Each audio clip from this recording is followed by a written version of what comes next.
Hello, everybody. It's been a hot minute. I apologize for that. Summer has really slapped me over the head and told me that yeah, it's not really a break.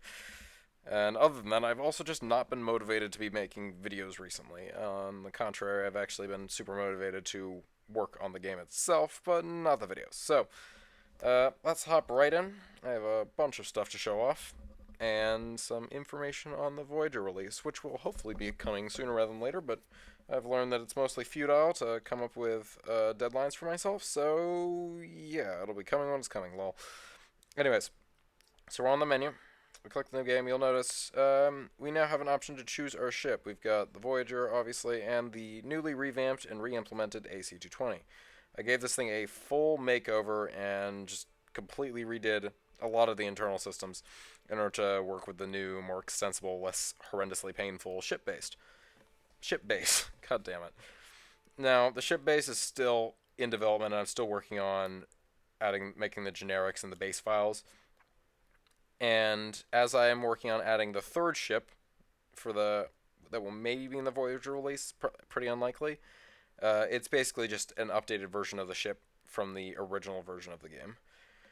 As I'm working on that, I'll probably make the base better. But anyways, so let's start the game. I'm going to go with the AC-220 so that I can show that off. And yeah, let's get right into it. So, obviously, we got that. So first off, as we hop into here, I'm going to immediately show off something that you guys can't see right now because of weird clipping. So, you can see down here we have this little interact bar. I think I already showed this. These sprites were originally static, but now they should change if you change your keybinds. I did a cool little thing that basically just scans the file folder for the matching sprite. Thank God Kenny makes his file names the exact things I needed them to be to make this work. That's way less janky than it used to be. Anyways, whatever. I'm just staring at random pixels now. So, the AC-220, this is honestly a little nostalgic for me. You'll notice there's some lighting artifacts. That's more a matter of not having the correct lighting layers. I'm working on that, and that will be patched before the final release. There's also a couple other random jank things. This was in the old one. I'll fix that. Anyways, so if we slide on up here and get moving, I gotta turn on the batteries.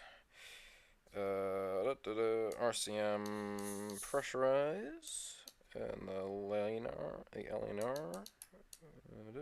Then we pop on the MTS, and as I learned from the last take, don't turn on the ICH coupler. Turn on the VMS. And by the way, for the Voyager release, the TMS will most likely be only half functioning due to a really weird bug that I cannot for the life of me figure out how to fix with the MTS and how it interacts with the TMS. For some reason, if the MTS is hooked up to the TMS, it completely nulls all temperature gain whatsoever. I spent like 3-4 hours trying to fix this. I have no idea. Anyways, now that we're in the game, we're going to pitch down here, and you'll notice we have a little space station right here. And this one is way less janky, terrible, and buggy than the last one. Fortunately. Oh, I just ran into it. There's an invisible docking area directly underneath on the flat section of the station, and you can just run into that to dock to it, much like the old system. So if I hop out here, you'll notice we're now inside the station with fancy glass shaders and other wonderful things. And that pretty view. So if I hop in here, this is a gravity elevator. I can press spacebar and shift to move up and down it freely. You have 3 floors, which will probably have more items. That has no light maps. I love that. And we have a failure to occlusion call for some reason, because that just happens and I don't know why. We're going to fix that by just moving the ship interior all the way to bumfuck nowhere so that you can't find it and can't see it.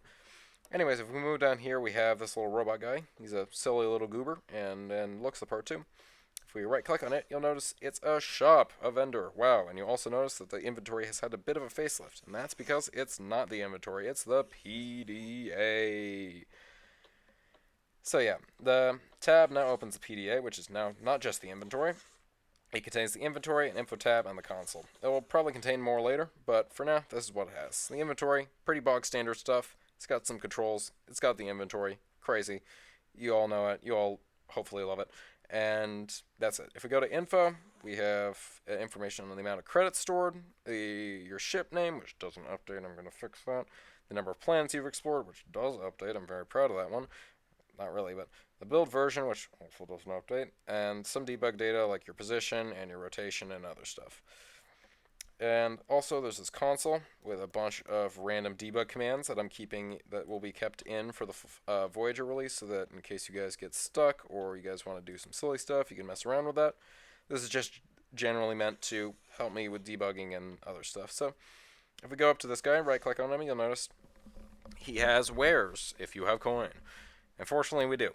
So the Raptor costs 30 Sigma, and yes, no. No, I did not choose that because I chose Sigma for a currency symbol in my last game before the internet brain rot, at least a full year and a half or so ago. I hate the internet so much, it's insane.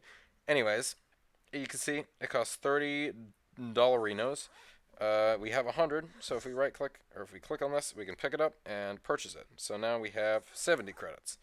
And yeah, boom. So we have a shop working. There'll be more stuff in this eventually, but for now, that's just about it. Anyways, let's go down here to this suspiciously shaped cube and hop back in the ship. Hopefully we didn't run too low on fuel. Yeah, we're doing fine. And let's undock real quick and go the wrong way. That's exactly what I wanted to do. Thanks, game. I pressed the wrong buttons. And we're going to scoot on over to the desert planet to show off the next couple things. Alright, this thing is way too fast, by the way, if you hadn't noticed, with the sheer fucking speed we're approaching this planet. Bonk. Whee! Alrighty. If I'm just going to flip this thing over real quick and deploy our landing gear. Oh dear. Game does not like that. Whoop, there we go. Okay. Let's pop this open. I'm going to grab a couple items that I can show off.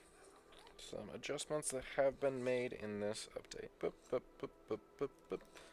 Let's make a hover bike real quick so that we can show that. Changes to that too. We got that. And now let's go outside.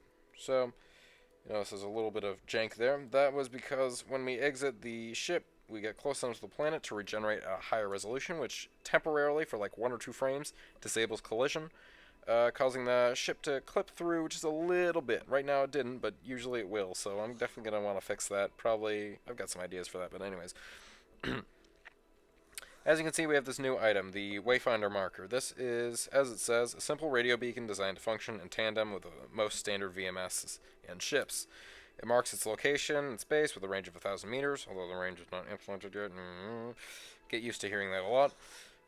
So, we can take this, and if we press 1, 2, or 3, we enter this new equip mode, or deploy mode, which I have made generic for all deployables in the game. First off, this gives you a visualization of where you're going to place it, and also gives you the option to cancel, in which it will throw it back in your bag. So if I press left click, it'll spawn it. Now we have this little marker on the ground. You'll notice it's not really doing anything on my HUD, and that's probably because I'll make an item eventually that you can equip to see these, like in Subnautica. If I right click, I can pick that back up again. And this new generic deployable system goes for all deployables in the game, like the light stick and the hover bike. The hover bike is still picked up by holding F. I might make it right click eventually, but whatever. So yeah. Now, that's the new deployable system, so I'm just real quick going to hop back in the ship. That's an alarm to water my plants. And as you can see, there's that little marker on the VMS. Now, you might not be able to see the marker in the game. That's because it's been swallowed up by the lower resolution terrain. Lol. So, as you can see, that marker's there. You'll be able to see it from literally any distance. With the addition of this will be the removal of the binoculars marker placing abilities. Instead, I'm going to give the binoculars the ability to see these markers, almost similar to that Subnautica thing I was talking about. Just going to pick this up real quick. And I think that's mostly the biggest things that I've added. It's been a lot of bug fixing, random performance improvements, and other, frankly, jank. It's been a lot of random stuff over the past little while. I thought I patched that. Okay, for some reason the markers don't remove themselves from the VMS. I swore I patched that. I'll give that a shot and try and figure out what's wrong there. But yeah, anyways, hopefully I'll have the Voyager release out sometime soon. Knowing me, it's gonna be a while, but I've fixed almost everything I've wanted to fix. I just have a bunch of bugs and a nice big old polish pass I want to go through on. But overall, the whole thing is mostly done. There's just a few features that have like literally nothing in them, like the shop and other stuff that I'm a little not a huge fan of, and I kind of want to fix. So once I get those done, I'll have a release for you guys, a video to go along with it, and hopefully some other goodies we'll see. Maybe a stream, I don't know. Anyways, thank you so much for watching. I'll see you all later. Subscribe if you enjoyed, and join the Discord if you want more updates. I guess I will see you guys later. Hopefully, this time not a whole half a month later. Bye!